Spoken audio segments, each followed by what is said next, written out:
এই দোয়াটা পড়ার দরকার আছে না নাই?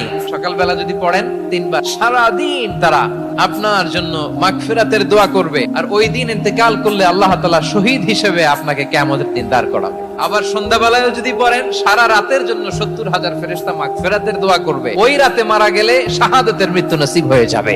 সকাল সন্ধ্যার যে জিকির, এই জিকিরের অন্তর্ভুক্ত করে নেবেন এই ওয়াজিফাটা। হুয়াল্লাহুল্লাযী লা ইলাহা ইল্লাহু আলিমুল গায়বি ওয়াশ শাহাদাতি হুয়ার রাহমানুর রহিম।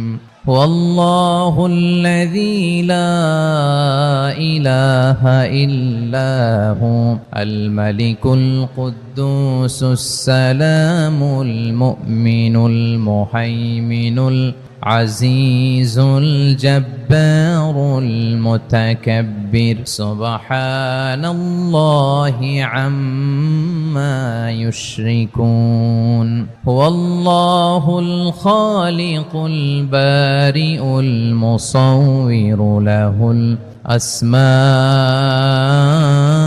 الحسنى يسبح له ما في السماوات والأرض وهو العزيز الحكيم.